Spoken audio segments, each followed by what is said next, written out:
અમદાવાદના બજારોમાં દિવાળીની ખરીદી માટે લોકો ઉમટી પડ્યા છે। શહેરના લાલ દરવાજા, ઢાલગરવાડ અને ત્રણ દરવાજામાં લોકોની ભારે ભીડ જોવા મળી રહી છે। ન માત્ર અમદાવાદના પરંતુ બહાર ગામથી પણ લોકો અહીં ખરીદી કરવા માટે આવે છે। લાલ દરવાજામાં લોકોને તેના બજેટમાં અને ઓછા ખર્ચે સારામાં સારી વસ્તુ મળી રહેતી હોવાથી લોકોની પહેલી પસંદ લાલ દરવાજા જ હોય છે।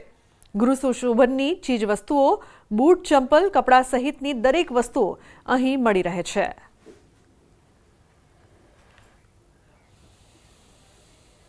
હું કલોલથી આવું છું, હું ખરીદી કરવા અને ખાસ 12 મહિને હું આવતી હોઉં છું પરિવાર સાથે। અમે ચાદરો, ઘરના તોરણો, બધી જ વસ્તુ અહીંયા સારી મળે છે, એટલે અમે અહીંયા ખરીદી કરવા આવીએ છીએ। દિવાળીને હવે ગણતરીના દિવસોની વાર છે, ત્યારે અમદાવાદની સૌથી જૂની ઓળખ અને વર્ષો જૂની ઓળખ એવા લાલ દરવાજા વિસ્તારની અંદર લોકો ખરીદી કરવા માટે ઉમટી પડ્યા છે। આપ લાલ દરવાજા વિસ્તારના આ દ્રશ્યો જોઈ રહ્યા છો કે જ્યાં રવિવારની સૌથી વધારે ખરીદીની ભીડ છે તે જોવા મળી રહી છે। લાલ દરવાજા વિસ્તારની અંદર મોટા પ્રમાણમાં લોકો ખરીદી કરવા ઉમટ્યા છે। વર્ષોથી અહીં દિવાળીના સમયે મોટા પ્રમાણે લોકો ખરીદી કરવા આવતા હોય છે, ત્યારે આ વર્ષે પણ જે પ્રકારની ભીડ જોવા મળી રહી છે તે પ્રમાણે લાગી રહ્યું છે કે લોકોમાં દિવાળીની ખરીદીનો બમણો ઉત્સાહ જોવા મળી રહ્યો છે। લોકો ધામધૂમથી દિવાળીનો પર્વ મનાવવા માટે ખરીદી કરવા લાગ્યા છે। અમદાવાદના ખૂબ જ જાણીતા લાલ દરવાજા વિસ્તારની અંદર બજારમાં ખરીદી માટે જાણે કે માનવ મહેરામણ ઉભરાયું હોય તેવા દ્રશ્યો છે તે જોવા મળી રહ્યા છે। સૌથી મહત્વની વાત એ છે કે લાલ દરવાજા વિસ્તાર ઓપન મોલ હોય તે ચિક્કાર ભીડ હાલ જોવા મળી રહી છે। પગ પણ ન મુકાય તે પ્રકારની પરિસ્થિતિ છે। તેમાં પણ ભદ્ર મંદિર, ત્રણ દરવાજા અને ઢાલગરવાડ વિસ્તારની અંદર ખરીદી કરવા માટે મોટી સંખ્યાની અંદર લોકો છે તે ઉમટી રહ્યા છે। મહત્વની વાત છે કે કોઈ પણ વસ્તુના ભાવ સામાન્ય વર્ગને પણ પરવડે તેવા ही હોય છે અને તેને કારણે સસ્તા ભાવે વસ્તુ મળવાને કારણે લોકોની માન્યતા છે કે અહીં સૌથી વધારે સારી વસ્તુઓ સસ્તા ભાવે મળી જાય છે। ગૃહ સુશોભનની ચીજ હોય, બૂટ, ચપ્પલ હોય કે કપડાની ખરીદી હોય, તમામ વસ્તુઓ છે તે લેવા માટે અહીં લોકો ખાસ પ્રકારે આવતા હોય છે અને બિલ વિનાના સામાનને કારણે ગ્રાહકો છે તે સસ્તા ભાવે છે અહીં ખરીદી કરતા જોવા મળે છે। વર્ષોથી જે ઓળખ ઊભી થઈ છે અમદાવાદના લાલ દરવાજા વિસ્તારની તે આજે પણ હયાત છે અને તેને કારણે અહીં વર્ષોથી ખાસ કરીને લોકો છે તે દિવાળીના સમયે ખરીદી કરતા જોવા મળે।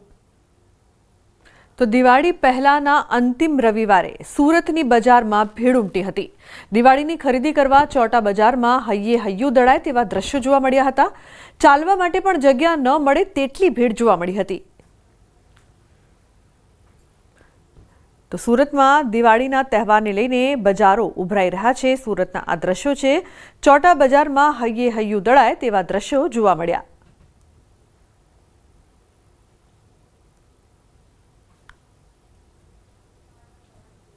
ગુજરાતનું આર્થિક પાટનગર સુરત અને સુરતમાં દિવાળી પહેલાંનો રવિવાર છે, જેને લઈને સુરતનું મધ્યમ આવેલું ચોટા બજાર મહિલાઓનું આ બજાર છે કે જ્યાં ખરીદી નીકળી છે અને આજના જ એક દિવસે આ બજારમાંથી કરોડો રૂપિયાની ખરીદી થશે। દ્રશ્ય જોઈ શકાય છે કે બજારની ગમે તે દિશામાં જાઓ તમામ જગ્યાઓ પર મહિલાઓ જ દેખાઈ રહી છે। મહિલાઓનું સૌથી મોટું આ બજાર છે અને જે રીતે દિવાળીના ઘણા ઘણા દિવસ બાકી છે અને દિવસો વચ્ચે એમાં પણ આજે રવિવારનો દિવસ હોય ત્યારે ખરીદી કરવી તેને લઈને લોકો મોટી સંખ્યામાં ઉતરી પડ્યા છે। ઘરની નાની મોટી વસ્તુ હોય, મહિલાઓનો સૌંદર્ય પ્રદાનનો સાધનો હોય કે કપડાં હોય, તમામ માટેનું આ ચોટા પર બજાર। આમ તો સુરતમાં આવા 5 બજાર છે, પણ સૌથી જૂનું અને જાણીતું આ બજાર છે। અસલ સુરત શહેરનું આ મુખ્ય બજાર છે અને બજારના કોઈ પણ રસ્તે જાઓ આ જ પ્રકારના દ્રશ્ય જોવા મળે છે। જો કોઈ વ્યક્તિ આ બજારમાં જાય તો ચોક્કસ મહિલાઓ તેને ઉભેલા વ્યક્તિને ધક્કો એટલી હદે મારે કે તે આ બજારથી નીકળી જાય તે પ્રકારની પરિસ્થિતિ છે। એટલે કે આજના એક જ દિવસમાં કરોડો રૂપિયાની ખરીદી આ બજારમાંથી મહિલાઓ કરશે અને મહિલાઓનું આ બજાર 365 દિવસ આ જ પ્રકારની ભીડ હોય છે, પણ દિવાળીને લઈને ભીડ મોટા પ્રમાણમાં છે। ત્યારે કોઈ અનિચ્છનીય ઘટના ના બને તેને લઈને પોલીસ પણ અહીંયા તૈનાત કરવામાં આવી છે। કેમેરામેન જીગર ગુગલ સાથે કીર્તેશ પટેલ, ન્યૂઝ 18 ગુજરાતી, સુરત। તો આ તરફ રાજકોટમાં દિવાળીના તહેવારો અગાઉ ખરીદીનો ધમધમાટ શરૂ થયો છે। દિવાળીના તહેવારો શરૂ થાય એ પહેલાનો અંતિમ રવિવાર હોવાથી લોકો મોટી સંખ્યામાં ખરીદી કરવા ઉમટ્યા છે।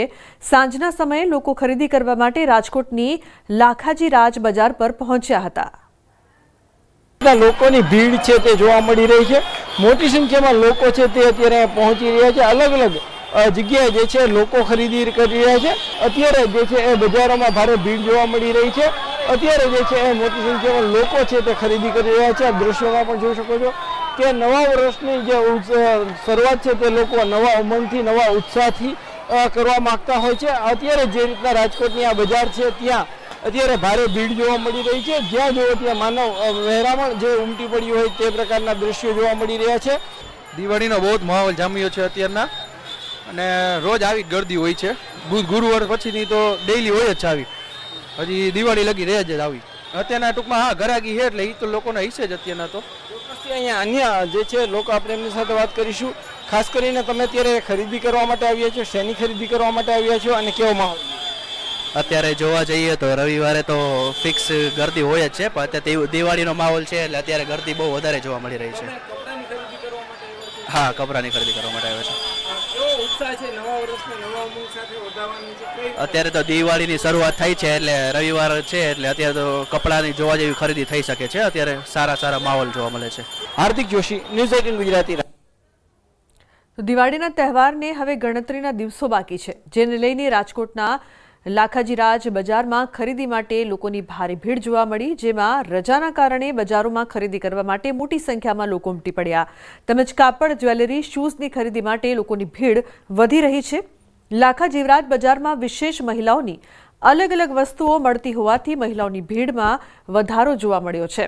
તો આ બજારમાં મોરબીથી પણ લોકો ખરીદી કરવા માટે રાજકોટ આવ્યા છે. કપડાં, મીઠાઈ, દીવા, ઘરની સજાવટની ચીજ વસ્તુઓ અને ભેટ વસ્તુઓની ખરીદી માટે લોકોમાં ખાસ ઉત્સાહ જોવા મળી રહ્યો છે. હવે અમે શોપિંગ કરીશું. શોપિંગમાં ડ્રેસ છે, કુર્તી છે, જીન્સ છે, એવું બધું. બહુ સરસ, બહુ સરસ. તો રાજકોટની બજારોમાં દિવાળી પહેલાના અંતિમ રવિવારે લોકોની ભીડ જોવા મળી હતી. કપડાં, ડેકોરેશન સહિતની વસ્તુઓની ખરીદી માટે લોકોનું કેડિયારું ઉભરાયું હતું. શહેરની લાખાજીરાજ બજાર, ધર્મેન્દ્ર રોડ બજાર, ગુંદાવાડી બજારમાં મોટી સંખ્યામાં લોકો ખરીદી માટે ઉમટ્યા હતા. દિવાળીના તહેવારને લઈને લોકોમાં પણ ઉત્સાહ જોવા મળ્યો હતો.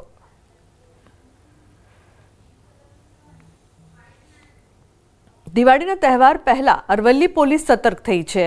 ગુજરાત રાજસ્થાન બોર્ડર પર વાહનોની તપાસ તેજ થઈ છે. શામળાજી બોર્ડર પર બસ, કાર તેમજ ટ્રકનું કડક ચેકિંગ કરવામાં આવ્યું. ગુજરાતમાં દારૂની હેરાફેરી અટકાવવા પોલીસ એક્શનમાં છે. 15 દિવસમાં 1.5 કરોડનો દારૂ જપ્ત કરાયો છે. રાજસ્થાનને જોડતી તમામ બોર્ડર્સ પર ગુજરાત પોલીસનું સઘન ચેકિંગ કરવામાં આવી રહ્યું છે. તો દિવાળી પહેલા પોલીસ છે તે ચેકિંગ કરી રહી છે. શામળાજી બોર્ડર પર બસ, કાર, ટ્રકનું કડક ચેકિંગ છે તે ખાસ કરવામાં આવી રહ્યું છે. ખાસ કરીને ગુજરાતમાં દારૂની હેરાફેરી અટકાવવા માટે આ પ્રયાસ 15 દિવસમાં અત્યાર સુધી 1.5 કરોડનો દારૂ છે તે જપ્ત કરવામાં આવ્યો છે. દિવાળી પહેલા દારૂની હેરાફેરી વધુ થતી હોય છે, તેના કારણે પોલીસ એક્શન મોડમાં. દિવાળી તેમજ બેસતા વર્ષના જે તહેવારો આવી રહ્યા છે તેને લઈને અરવલ્લી જિલ્લાની રાજસ્થાનને જોડતી ગુજરાતની જે બોર્ડરો છે એ તમામ ચુસ્તપણે હાલ વાહન તપાસ કરવામાં આવી રહ્યા છે. દ્રશ્યો બતાવીશ કે જે પ્રકારે રાજસ્થાન તરફથી આવતા જે વાહનો છે એ ગુજરાતમાં પ્રવેશતા સાથે જ કાર હોય, ટ્રક હોય, તમામ વાહનોનું ચુસ્તપણે તલાશી કરવામાં આવી રહી છે. ખાસ કરીને જે પ્રકારે છેલ્લા 15 દિવસમાં 1.5 કરોડ ઉપરાંતનો દારૂ ઝડપાઈ ચૂક્યો છે. શામળાજી પોલીસ, જિલ્લા એલસીબી, એસઓજી, આ તમામ જે પોલીસ કાફલો છે, સાથે જ બોર્ડર વિસ્તારના જે પોલીસ સ્ટેશનો છે, મેઘરજ, માલપુર સહિતના, ત્યાં પણ બંદોબસ્ત જોવા મળી રહ્યો છે. આપ જોઈ શકો છો એ પ્રકારે કે વાહન તપાસ કરવામાં આવી છે, ડેકી ખોલી અને હાલ જે પ્રકારે તપાસ કરવામાં આવી છે, જે અલગ અલગ ગાડીઓ આવી રહી છે તેને તલાશી લેવામાં આવી રહી છે. એટલે કે જે વિદેશી દારૂ છે તે ગુજરાતમાં ન ઘૂસે. નવા વર્ષની શરૂઆત થઈ રહી છે, દિવાળીનો તહેવાર છે અને તહેવારોમાં જે પ્રકારે નશાથી યુવાનોને દૂર કરવાનો પ્રયાસ અરવલ્લી જિલ્લા પોલીસ સહિત ગુજરાત પોલીસ કરી રહી છે. પોલીસ દ્વારા એક્શન પ્લાન કરી દેવામાં આવ્યો છે કે જિલ્લાના જે તમામ જે પોલીસ સ્ટેશનો છે ત્યાં ચેકપોઇન્ટ બનાવી દેવામાં આવ્યા છે. એટલે કે ચુસ્ત અને કડક તપાસ હાલ હાથ ધરવામાં આવી છે. હાર્દિક પટેલ, ન્યૂઝ 18 ગુજરાતી, અરવલ્લી. તો બુલેટિનમાં હાલ રોકાઈશું એક બ્રેક માટે. આપ જોતા રહો ન્યૂઝ 18 ગુજરાતી.